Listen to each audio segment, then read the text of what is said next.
All right, welcome back to Undefining the Pod, where we unpack identity, creativity, and the courage it takes to break the mold.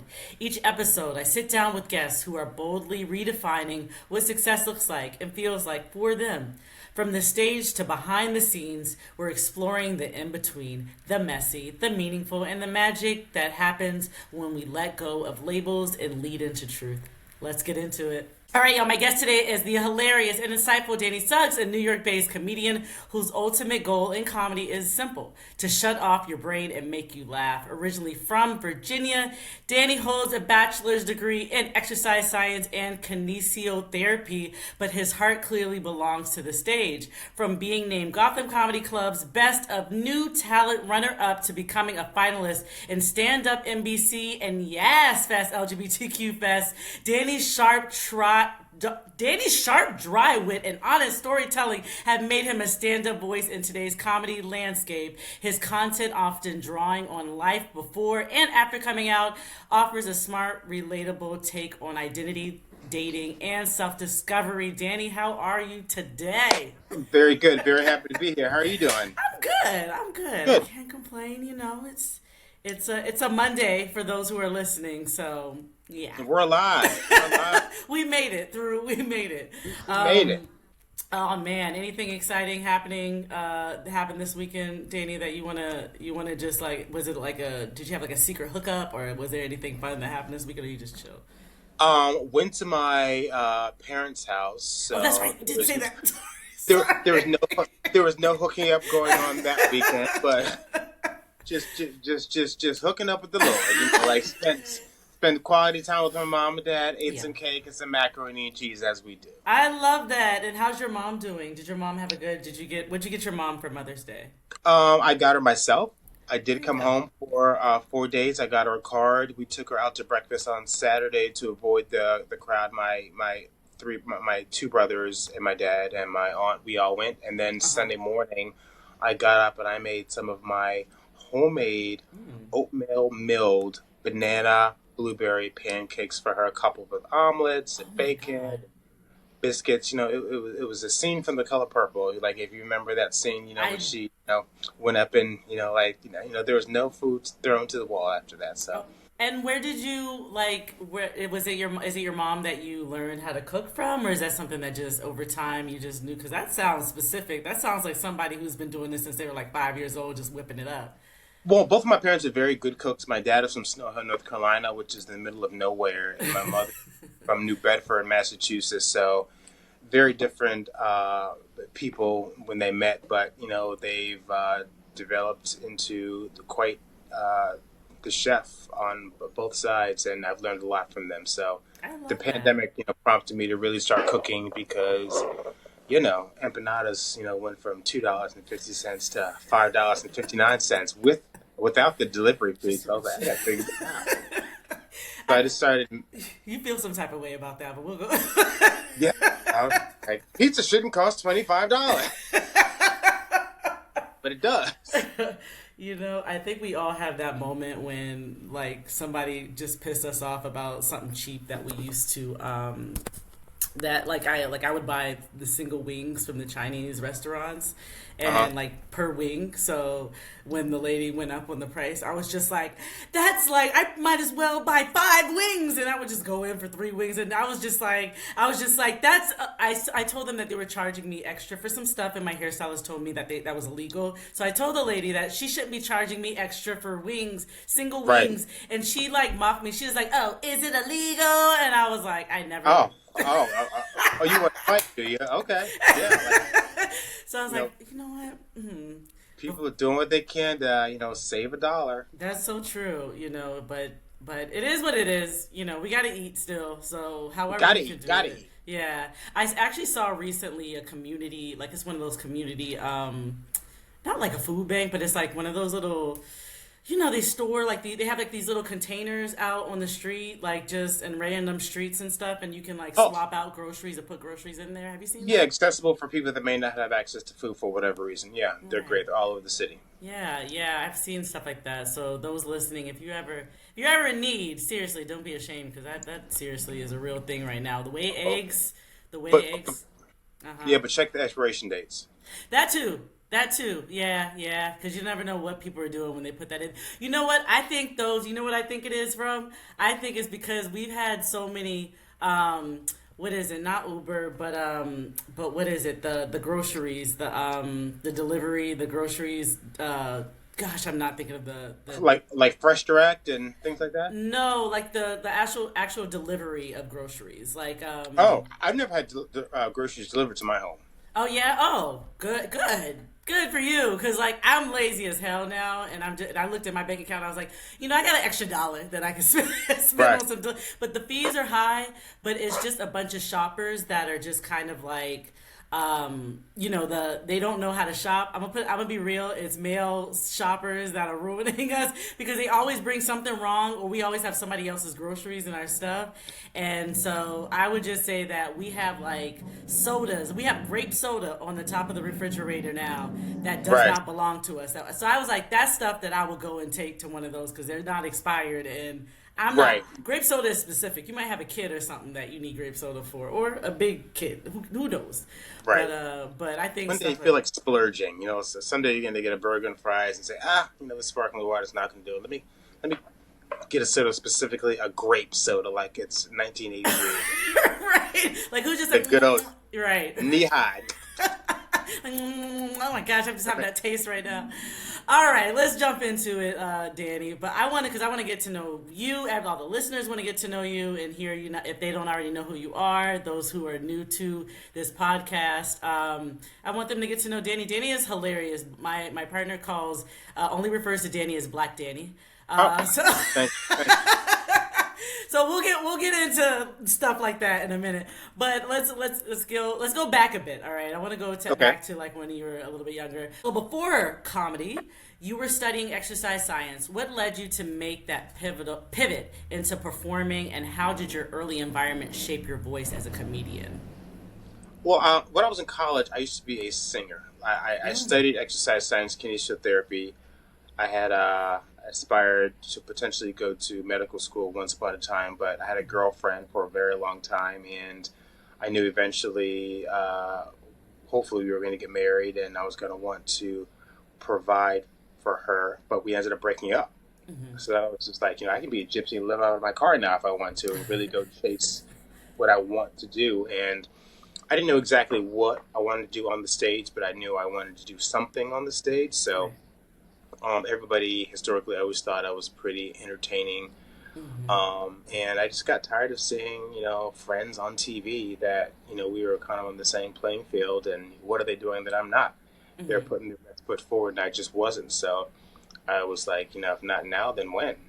So I just started to go after it. And as you know, I think most people will tell you that, comedy is, out of all the genres of entertainment, comedy is probably one of the most, challenging. So, just a desire to make people feel better, make people laugh. Obviously what's going on in the country now is horrific, but, everybody's always got something that they need to be uplifted from, whether it be family or a breakup or, loss of a job or a pet, so, if we could bottle laughter, like nobody would drink or do drugs. Yeah, yeah.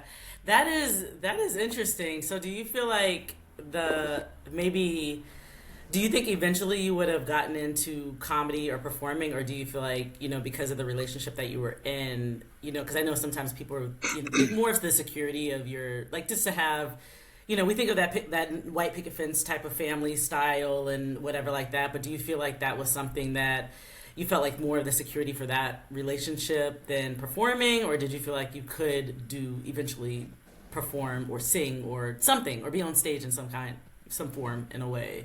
Do you think that eventually you would have done that? I thought I could do all the above, but Okay. funny story, Yeah. I used to sing. My girlfriend entered me into a talent showcase, and I did pretty well, like all three times. Yeah. And then I desired to be an actor or just do something that allowed me to kind of be out in the stratosphere and travel, because people hinted around that I might be gay. And it wasn't because I necessarily acted gay, but I came from a very conservative place. And, because my socks matched my shirt, they're like, gay. Yeah. And that just, like wasn't the case. I figured, much like Tom Cruise, people said Tom Cruise might be gay because he's an actor. So I said, if people think I'm an actor, they're going to think that's just a rumor, like they think it's, room for Tom Cruise. So that kind of pushed me to, kind of get in there because, I was a sensitive kid. I didn't want anybody hurting my feelings. I was who I was. I couldn't change that. And I just didn't want to feel that. I didn't want to be in that arena where people could constantly judge me up close and in person. On social media, that's fine. Bully me on social media, but like not in my face. So I just felt like I just needed to get out of there. Yeah, that makes a huge difference. And my thing is, and when I say huge difference, I mean online versus like in person. But, oh, absolutely. That's why just as the world changes and as we see more and more queer identified or whatever people that whether they're queer or not, it's just nice to know. I mean, I would say there are men out there that don't meet that image of what you think a straight man should look like. You know what I mean? Right. I know many men that are just very comfortable who they are. They don't mind living with quote unquote a soft life. You know what I mean? Which is like right. They're not too focused on. They can meditate. They can go to yoga. They can do stuff, and it's not considered. Right. Whatever people are thinking or what society would believe they are. And right. One thing is it makes you just paranoid. It makes you paranoid because I'm sure it's that's tough because you're focused on, hey, let me not look or let me not seem like I'm this. You know what I mean? Yeah. Like it's a tough world out here when it comes to especially black men, and how we view things because it doesn't. I feel like any other race, sometimes maybe they might, not necessarily, but I feel like we're harder on black men than anything when it comes to what to do, how to walk, how to talk, how to whatever, Especially during your I still feel like those are your formative years too. Yeah. Like you're still 18, 19, and you're still figuring out who you are, like what you want to do, what you want to achieve. So you don't need that extra pressure of, is somebody going to say something derogatory to me because I'm not walking the way they think that I should, or I'm not responding, or I'm not playing the sport that they think that I should. Right. Nobody needs that pressure. Right, exactly. And also, yes, guys and people in theater, they're different. You know what I mean? They hit different, and that's because there's a different. They're versatile to me. They can literally transform their bodies into like a rock or something. Right. So it's like, you can't, they're not your average person. And I mean, look at all the straight men out here that are actors or famous actors and stuff like that and comedians. Right. And, you might think whatever, but I mean, at the end of the day, it's like, it's not, artists look different. We hit different, right? And so we approach life differently. So I kind of want to get into like coming out, like your coming out stories. Coming out stories often intersect with humor and heartbreak. Especially when we're on stage. What role did comedy play for you in navigating your identity before and after coming out? As I said, people thought I was pretty, entertaining. So even if somebody judged me, I knew once they got to know me, they were probably going to like me, but they would certainly think that I was funny enough to hang around and or, keep around. So I kind of use that as a shield from somebody that was, a gay man, like a gay woman, just to kind of get them in my, circle and, get them comfortable. And then I'm like, hey, I got a secret, but I just never, just threw it in anyone's face because sexuality, what defines gay versus somebody that's heterosexual is just who you're sleeping with. And when I had a girlfriend, I wasn't discussing that with my male friends. So why would I discuss what I'm doing with a guy with anybody else too? So that's how I thought about it. But obviously people are just like, they want to know details about everything because either they're nosy or, they're trying to keep up with the Joneses, or whatever. But, I just felt like, my identity was something that was constantly growing, and I knew comedy would help me, just shield myself from anything negative that someone could say to me. Like instead of saying something mean, they could say, "Oh my gosh, he's so funny," and even if he is this, the funny is gonna, eclipse everything else. So I kind of used it, as a just the support system that I didn't have because nobody knew that I was. It was just me, Yeah. figuring things out on my own. Yeah, yeah, absolutely. I think that comedy definitely helps that. I had that same experience too with comedy. So I definitely understand, like, because also it's almost like it's nothing, it feels good to just go in front of complete strangers and be able to just talk and then leave off the stage and breathe again, and know Yeah. that like people aren't focused on, oh my God, she's gay, or like Right. you're queer or whatever, because that's more than who you are. Like there are other things that you talk about on stage, and I don't know if have you ever tried like not focusing on, because at a certain point, like people know that you're a queer comedian, da da da, but do you kind of walk into your sets not really focused fully on that, or do you design your sets that way where you're just like, okay, I'll introduce me being gay in a second, just so that they understand who Danny is first. Do you ever feel the need to do that in any of these crowds? I usually like to get them on my side first, with one or two jokes, and then I might, say blah blah blah blah blah. But I have a set for everybody. Like, I have an urban audience, like all white audience, under 25, over 55, like gay, black women. They scare me. No, because they seem either disgusted that I'm gay. It could be their religious affiliations, or they think that I don't act gay, so now they're looking at their boyfriend. Are you gay too? Because you are this, or you're just that. They just seem uncomfortable initially. Yeah, yeah. So I'm always concerned, is somebody going to respond to me being gay, or black people are going to respond to me being gay specifically, or white people are going to respond to me being black and gay. So there's just always like, let me just say something that's just sort of bring everybody together, get everybody on the same page. Yeah. And then I'm like, I got a secret. I do like to keep that to myself until like maybe the second or the third joke.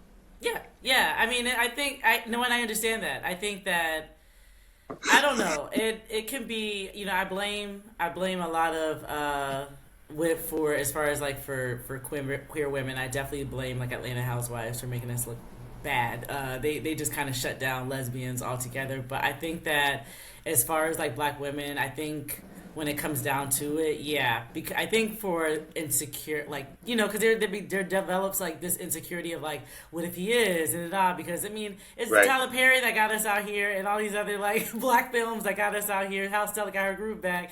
Right. What's her name? Not Toni Morrison. Crap. But anyway, where the husband ended up being a gay man, and so because of that stigma in the '90s, people are just like, all right, so they just like, black women at that will kind of close a black man in, when it comes to like, kind of corner them in and say, all right, like, why, right. And there's a whole thing now. I don't know if you heard of this, but there's actually a thing now where like straight women, cis women are actually having crushes on gay men. Like they actually have, and they're like, have you seen that? I've had several. A woman. That's happened to you before? Oh yeah, but I have a twin brother, so I push him off on him. and your brother is heterosexual, right? Yes, he's heterosexual. Yeah, that's smart. Be like, here, I got somebody for you. I'm just not. He looks like me. He's everything like me, except like sexuality. But yeah, no, I think that black men can be like that toward women. But I would just say that I know that black men get a lot of heat for that, and I can only imagine what, because you're not the first comedian, black man comedian that has said that, expressed that in front of like some of the crowds, how different they are, and sometimes there are crowds that completely shock you. You know what I mean? But I feel like the only time that unless black women are amongst like other, where it's like white people in the audience, stuff like that. Usually they're just more like, oh, okay, the rest of the crowd is kind of like vibing with this. Let me do it too, right. But it has to be that, because I understand like all black crowds and stuff. It's just it can go either way. Either way, like Harlem, especially I go to Brooklyn and I'm just like, how much more time do I have? Get me off the stage.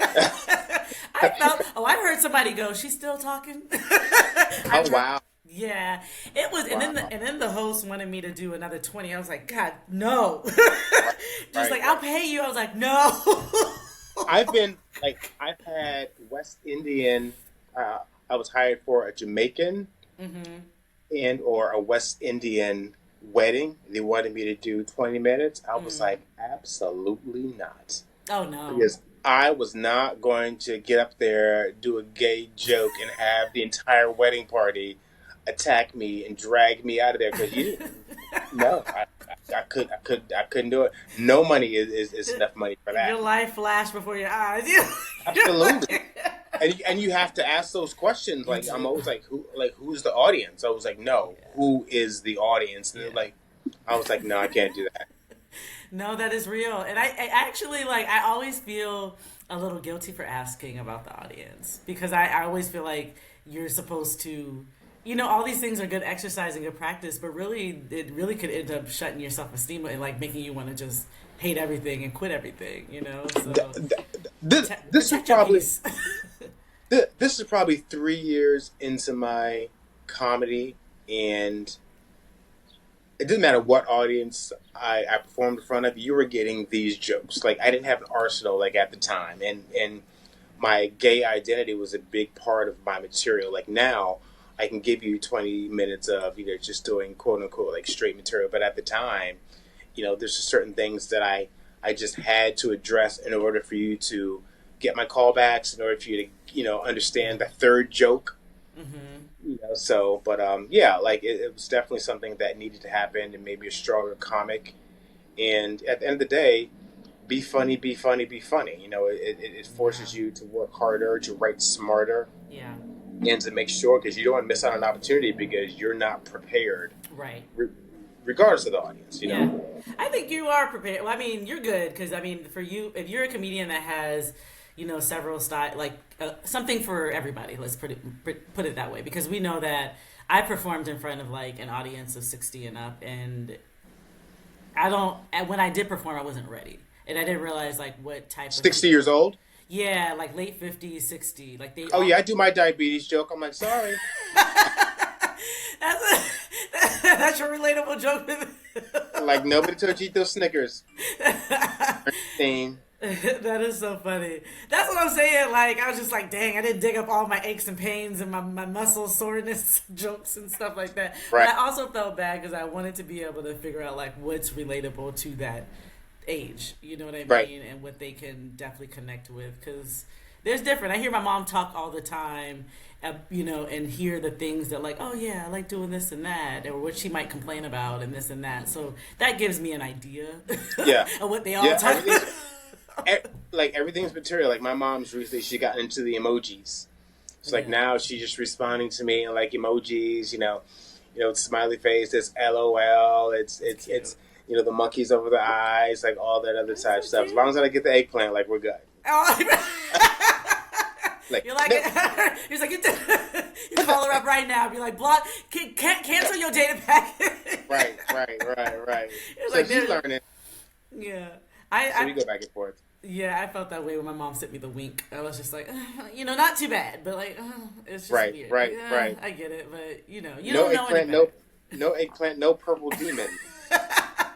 No, that is funny. All right, you once said your goal in comedy is to shut off your brain and make you laugh. Has that goal evolved as your platform has grown? Yes. Outside of me being a comedian, I'm also a personal trainer. Yes. And I train, every walk of life. I train very wealthy people, and they have the same problems that we have, just a different tax bracket. So, they have struggles, they have trials, tribulations in their families and their jobs. There's nothing that, we as a people will experience that they are not experiencing themselves, and they need to, and money can't fix their problems. Yeah. Like they need to have their brains shut off 5 minutes, 10 minutes, like 20 minutes. People need that comic relief. I've seen other comics save relationships. I'm not saying me, although in my opinion I have. I've saved relationships, where people, didn't know if the wedding was going to go forward. They didn't know if the relationship was going to work. But if you go to a comedy show, everybody can identify with at least one comic there. Yes. So I feel like it's a perfect date. And that perhaps I'll pose questions like, how did you guys meet? That's nostalgic. Maybe starting to look at each other a little differently. You start to remember like what you once had. So I think there's a lot of power that anybody that on a stage has when it comes to relationships and just, making people feel better in general. Because like I said before, people do drugs, they drink, but if people could bottle laughter, no one would ever remember the last time you laughed the hardest you've ever laughed. If people could bottle that, nobody would drink. They wouldn't smoke cigarettes. They wouldn't do drugs. They might not even have sex because the laughter is something that who doesn't want that in their corner? Yes. And if you have the power to make people laugh, which you clearly do as well because you're very talented, Thank you. we're winning. The world's comprised of givers and takers. I like to think that I'm a giver. Yes. I've always thought that way. That's why I train. That's why I work in therapy. Like I've always wanted to help people. That anytime I'm having a bad day, even if you hold the door for somebody and they say thank you, that'll change my mindset. Because sometimes I get on the train and I'm just like, if one more person bumps me on the train, if one more person allows their child to walk up the stairs on my time when I have to go to work, I'm going to flip out. And move your little legs. But fortunately, I'll hold the door for someone and they'll say thank you. And I'm like, Danny, it's going to be okay. It's going to be okay.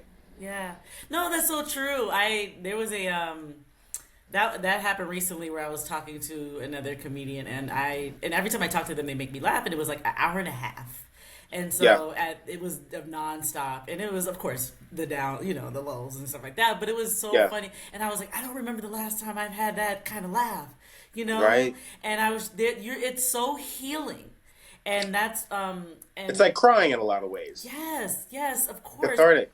It's huge. I used to work for a cancer doctor, and so the people that came in there, were just finding out they had cancer, and so there were over time there were a few people that I was just cool with or whatever, and I would just say, hey, come to my comedy show, and these guys that people are on chemo, and being able to laugh, and I was like, you don't real, and it was one of those things. It was like. They could say thank you to me a million times, but honestly, I feel like they were the biggest gift because I'm just like that. That just felt like I felt like there was something so beyond who I was that in that. Absolutely, it's a superpower. Gosh, yes. There's Beyonce, and then there's us. They need us. Yes. That's what I tell my mom. Mm-hmm.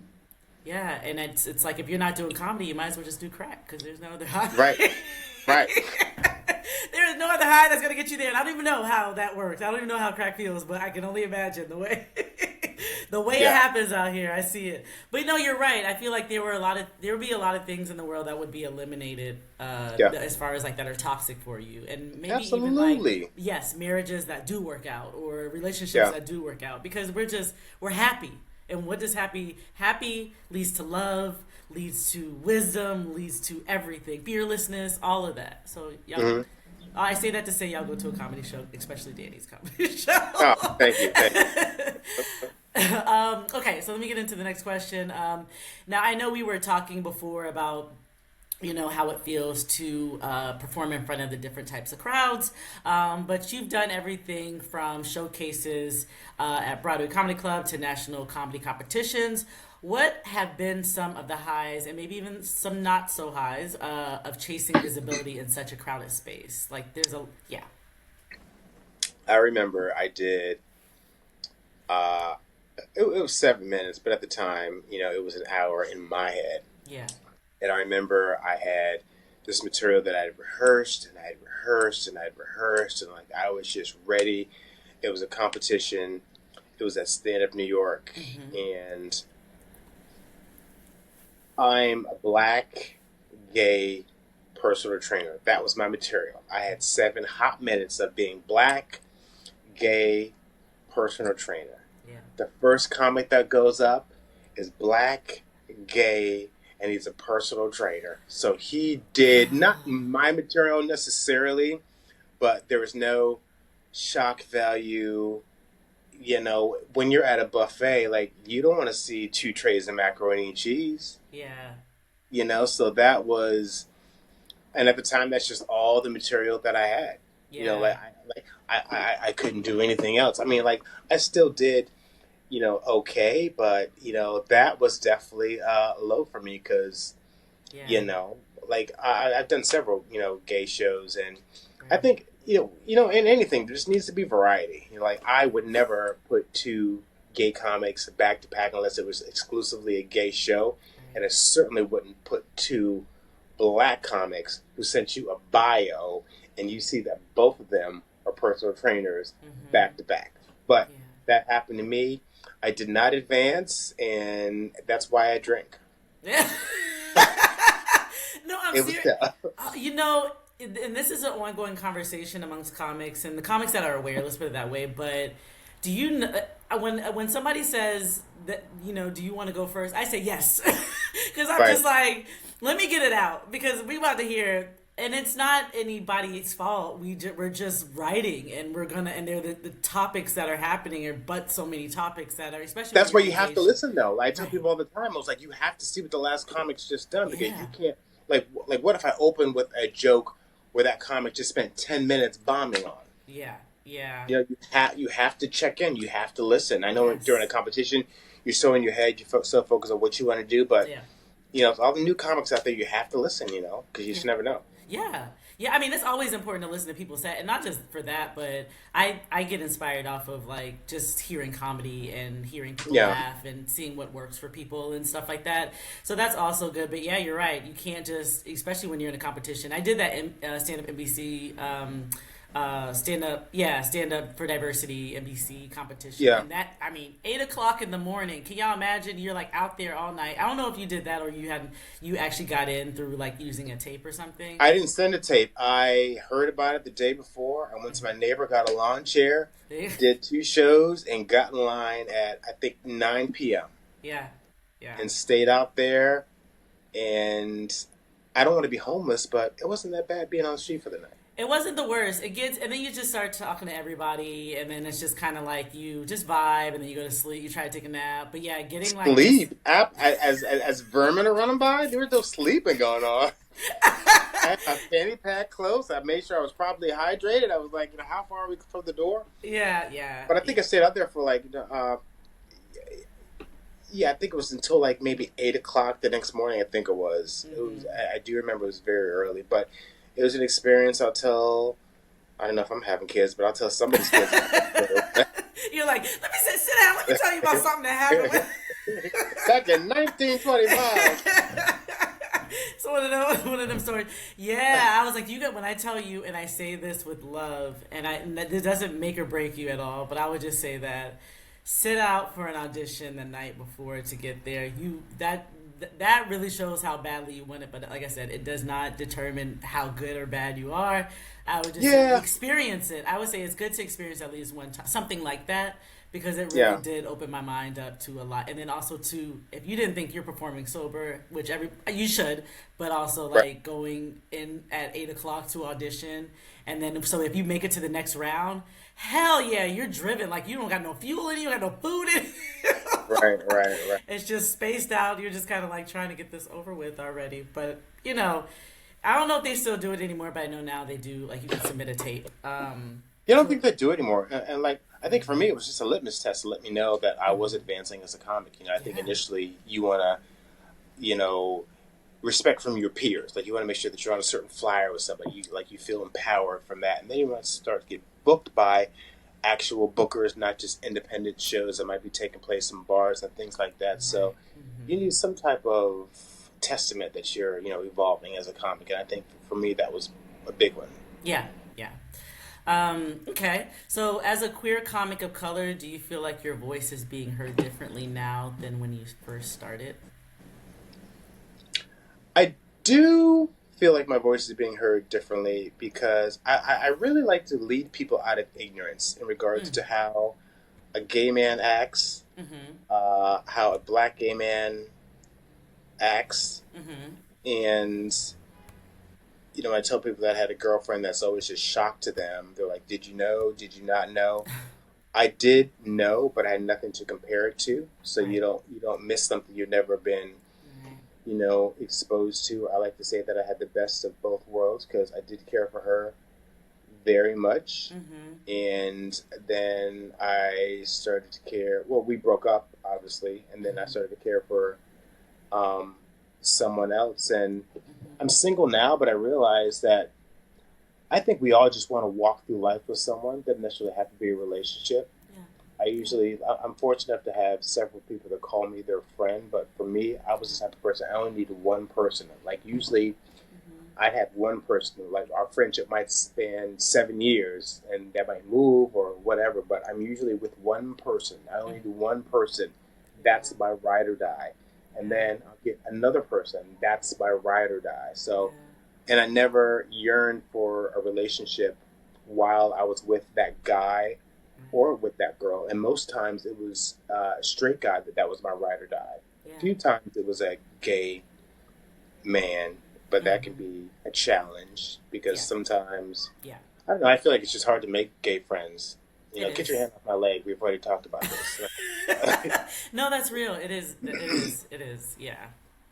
But I feel like my straight friends, there's like everybody knows what it is, and like we're just hanging out, like it's just understood. But I think if you've never been exposed to that, especially if you come from outside of New York City, you're Mm-hmm. like, huh, like what does he want? I was like, nothing. I want somebody to drink with at 4:30 because I like to do it at a happy hour. That's Exactly. Just the vibe. You just want the vibe, and that's one thing I'm learning because I realized I used to have so many straight friends that it's one of those things where like I desired and I craved almost like queer friends or even like lesbian friends or whatever somebody, but it's like we have so it's like to be able to have a long friend, long lasting friend in the community. It's as an adult, it can get yeah, harder because there are many times I discover that somebody is likes me more, right, and I'm like, here we go again because I just want to go to a concert. I just want to go have a drink. I just want to go do something with somebody right, and it not be a thing,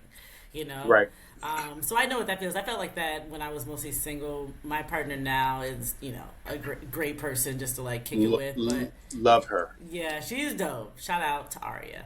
But yeah, she's dope. And and I've always been that person where I'm okay like having a partner where I just do stuff with, But we do like our double dates and having friends and Right. stuff like that. So it's just natural to feel that way, But I like that. It's like, yeah, people automatically assume because like, yeah, maybe you're with somebody of a different, of a different sex or like for a woman, and then you're maybe crave or desiring like a man or like that you wanted or you thought about, and a lot of people don't think that way. A lot of people are really focused on like, Right. And I, yeah, those are the type of people I like to be around. yeah, yeah, that are open minded, that understand that like I don't care if I walk out of this door and I'm missing one leg, like you're gonna pretend like nothing is going on, Right, right. I don't Gl- know. gl- So, glow hops. exactly. It's like, all right, let's get Right. it.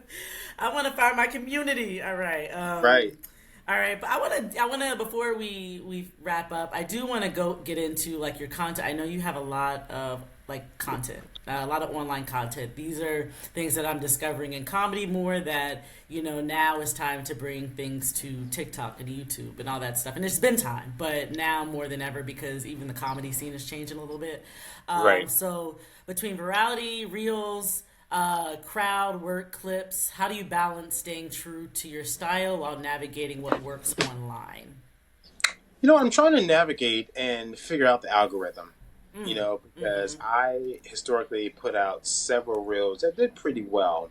Yeah. And then I put out some of my A material, and the algorithm was like, Yeah. so I feel like it's our page. We should be able to put whatever we want to. So Absolutely. right now, I just try to put out my best material across the board, whether it be reels, whether it be crowd work, whether it be Mm-hmm. bona fide jokes. I like to view my page as like a virtual business card, That's nice. a resume, just let people see the different types of comedy Mm-hmm. that I perform, to let them see like what I can do. Mm-hmm. I've done everything but sex a small animal on camera to get followers. Like whatever's What? gonna happen, What? whatever's gonna happen is gonna happen. Like all I can do is the best that I can. Okay. Like If I get the numbers, I get the numbers, but like I just want to make sure that I put out quality. Like I'm not because I know stellar comics that don't have a big following. Yeah. So that lets me know that who knows why somebody's popular and why somebody's not. I equate comedy as being very similar, to high school. Yeah. There are people that somehow got into this clique, and what was it about them? Like what's different about them in comparison to you? And I don't think any of us really have that answer. Just work hard and just try to be authentic to yourself and try to do original material. And when it's your time, it's your time. Yeah. Yeah. Absolutely. Absolutely. And that's one of what I discovered is women's basketball. I started talking one time about doing having friends as women's basketball friends, and that got 75,000 and I was like, what? And it was because there's a whole world. You never know what you're going to stumble upon. You kind of have to go through and just do different things that work. And, right. Yes, I like talking about WNBA, but there are other things. But yes, my audience now is all WNBA. But I would just say that, I think being online and online content is basically just posting until something goes honestly viral or does really well. And you can't be afraid. Like you can't think that nobody's gonna want to hear this. This joke is not funny because oftentimes I'll do a reel that lasts literally 9 seconds. Yeah. That's taken me 3 days to create, and then I Wow. have to sit there. What time do I post it? Should I post this at all? I'm sending it to all my family members who are like, "Yes, Danny." I was like, "You think I should post the video?" You just become unsure, but you just never know. All it takes is one person to get booked on a show, to get put on a television show. Yeah. Just do it. Control what you can control. What you put on your page. Just make sure it's quality. That's all. Yeah. Yeah, and especially as a comedian, you kind of gotta. Like right now, people are gonna see you more almost online in a way. If you don't do that, so you just never know. Yeah, you're right. There's many shows, many people that are constantly looking for more comedians and all over the country and the world. So you just never know who's gonna stumble upon you and that's you. Stumble upon me. I'm here to be stumbled upon. Fall on me. It's like, geez, just bump in and knock me out or something. Whatever. Knock as long as I wake up and I got me. I'm here. All right, Danny. So I want to ask this, and I'm going to ask this. Maybe I ask this in many different ways to every comedian after or anybody that I'm interviewing. But I would just say that what advice would you give your younger self? And I think that maybe what advice would you say? Would you give yourself before you started doing comedy, around that age, where you were just kind of in between, where should I do, when, that moment where, what advice would you give yourself? I remember the first time I did a show. Yeah. I did pretty well. Okay. And I was excited. My brother was like, "Can I quit my job?" And I was like, "Oh, not yet." We'll get there. But I thought I had done so well. I was like, "Oh, this is what I'm destined to do." So I emailed, I texted, I called all my friends. I was like, "Hey, come back to the club next week. I'm doing another 5 minutes, all new material." All new material. Big mistake.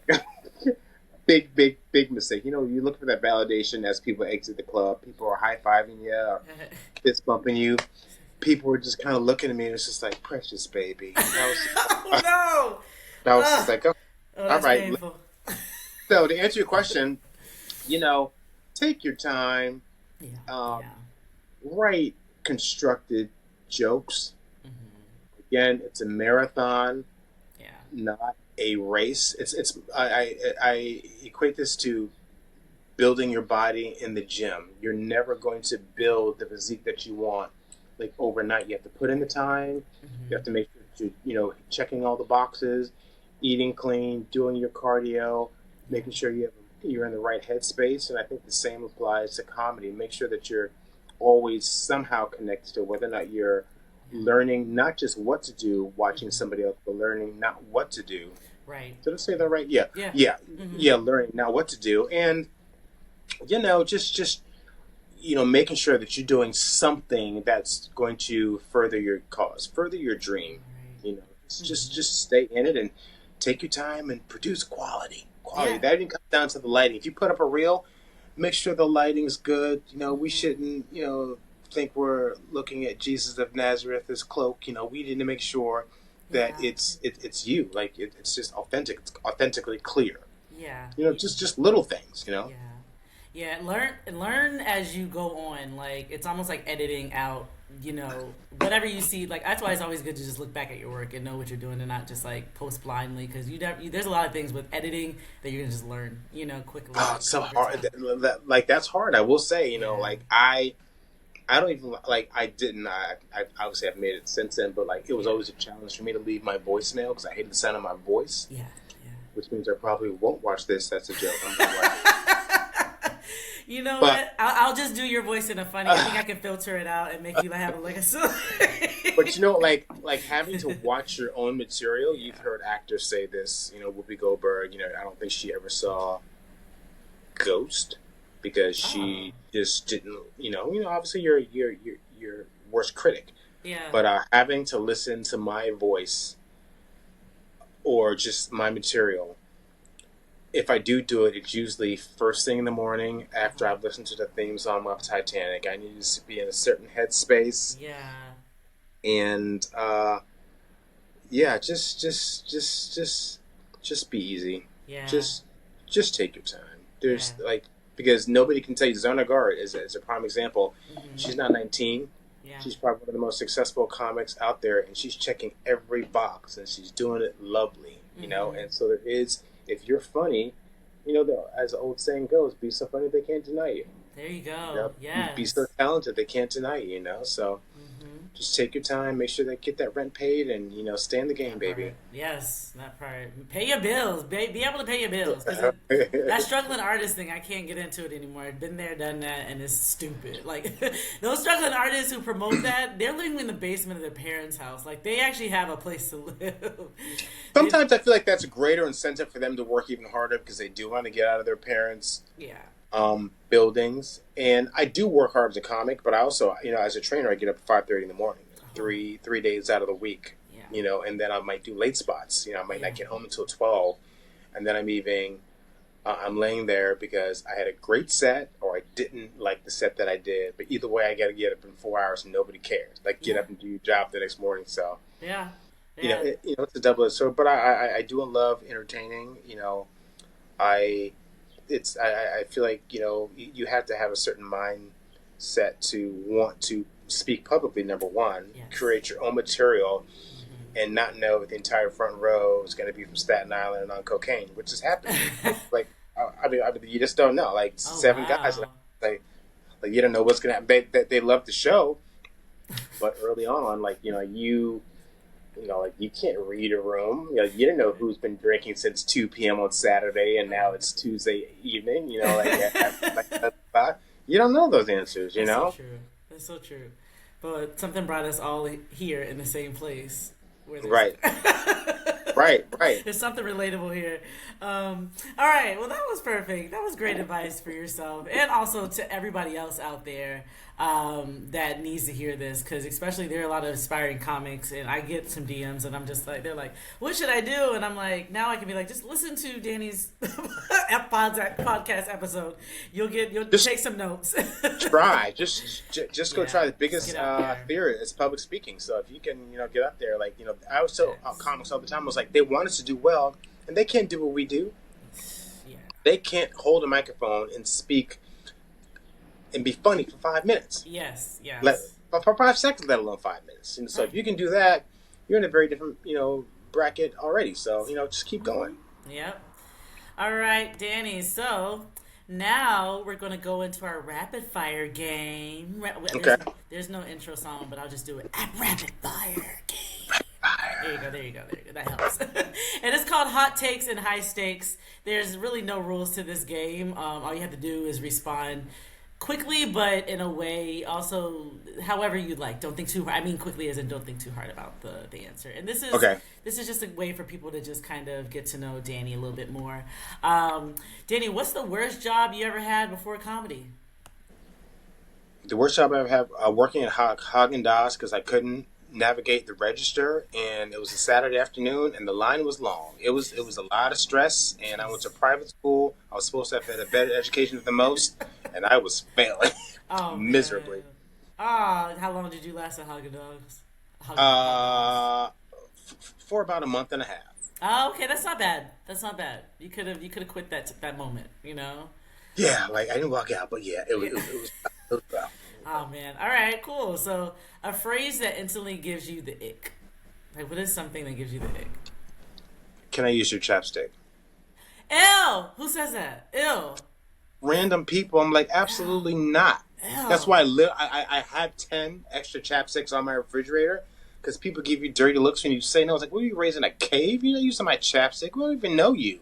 Ew. Ew. Which makes you wonder, what are they doing in your apartment? But you don't really know me, you know? Exactly. Who's using what in your apartment? Is the cat Right. using something? No, I had a guy walk up to me and stick his. He wanted me to hear the song he was listening to and like didn't even give me a chance. He stuck. Yeah. To this day, that ear needs to be cut off. That's crazy. That isn't that insane? Like who? What? Anyways, yeah. R.I.P. to that man. Right. All right. Let's see. Go to late night snack. I feel like you don't. You're healthy, right? Go to late night snack. I like to eat bananas and bran pretzels. Yeah, you're healthy. That has to be yeah. You know when it's one of those things where like you got to be used to eating something like that. Would if I was hanging with you late at night and you offer that, I would literally have to leave because It's a combination, but I also have Snickers bars that I make with dates, and I had protein honey balls. But just for the sake of something late, a banana because the tryptophan will make me go to sleep right away. Oh, okay. And the bran pretzels, they keep you regular. Okay. So it's a win-win. And then you don't wake up with like this weird stomach or like your stomach no. growling because you haven't processed your food before bed, you know? And like I'm stated, you know, like I'm tempted, like I'm a nocturnal eater, so you know, and I'm a snacker. So when I watch movies, I love to be eating that or you know, like Himalayan sea salt air pop popcorn. I love Himalayan sea salt anything, so I'm here. That's where we're here. that Buddha popcorn. Yeah. Oh man, that sounds delicious now. All right. So a movie or show that always makes you laugh, no matter how many times you watch it. Tropic Thunder. Ooh, I haven't even seen that movie before. Oh, it's so funny. How Robert Downey Jr. did not get cancer and that's all I'll say because I don't want to give it away. But Okay. you know, it's just funny to me. And like very rarely, it's not hard to make me laugh, but very rarely am I just so focused that I'm just like, it's just so funny. Yeah. But that's one of the that always gets me. Okay, I gotta check that one out. I like stupid humor, so it has to be really something that don't make no sense. It doesn't. Yeah. Someone you'd love to roast lovingly. Someone I would love to roast lovingly. And it could be like a famous person, a non-famous person, somebody. Oprah Winfrey. Am I gonna get canceled for that? I don't think so. I think Oprah can kind of take it. You know, I think she can kind of take it. I think it's one of those things. Like I think she's a jokester. I mean, she has so much money, and she's promoting bread on Weight Watchers. Oprah, you don't need the money. If we can't, no, Oprah, sorry, nobody's eating bread. Especially not the gays. It's summertime. No, we're not. Like, and y'all stop throwing bread out for the birds. It's bad for them. They get sick off of that. I hate that. Whoever started that. Oh, really? No, yeah, it's not good for them. Bread is not good for birds. It clogs it. It makes it hard for them to digest food. Because they're eating white bread, and I mean that not literally. Mm-hmm. No, I mean that literally. No, I know what you. Yeah, no, but true. White bread, like, give them wheat bread, like give them the seed of bread, you know. But like that like white bread, it's like when you roll it up, it's like glue. Like that's. Yeah, it's not good. Yeah, so that part. But yeah, Oprah, no more bread for your people. Right. For people. Because they're going to listen to you. You're going to eat that shit. It's crazy. All right, my last one is one comedy hill you'll die on. Like, for example, crowd work isn't a personality. I personally love crowd work. Mm-hmm.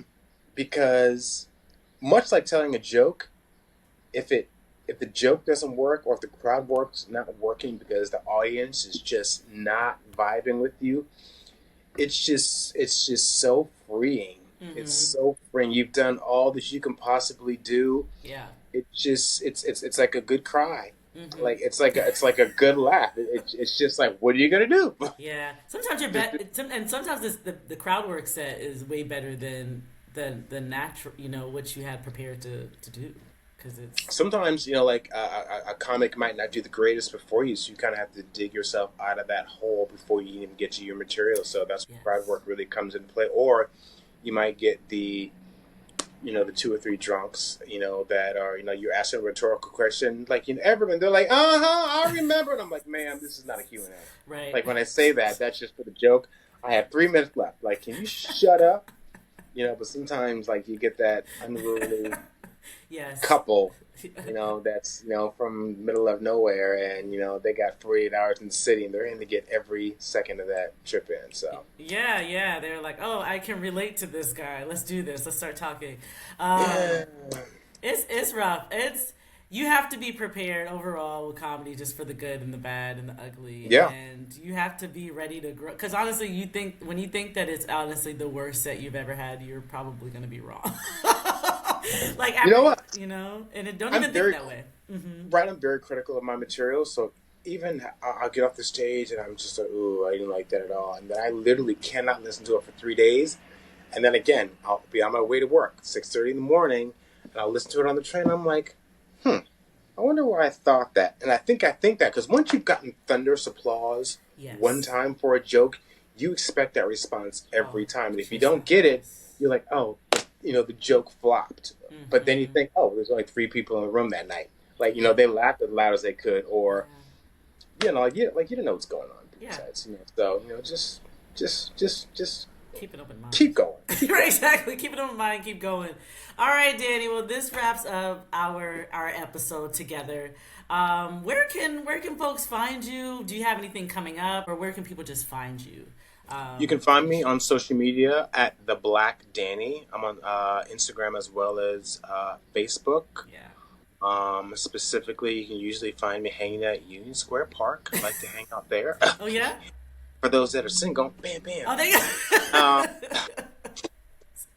go. Washington Square Park. Yeah, like I'm a big people watcher, so I like to hang out. Okay. And yeah, I have miscellaneous shows like most weeks. I'm working on some things that I don't want to share quite yet, but just follow me on the networks, and when I know, you will know. Yeah, I love that. So follow Danny so you can be up to date on everything he has going on. Please.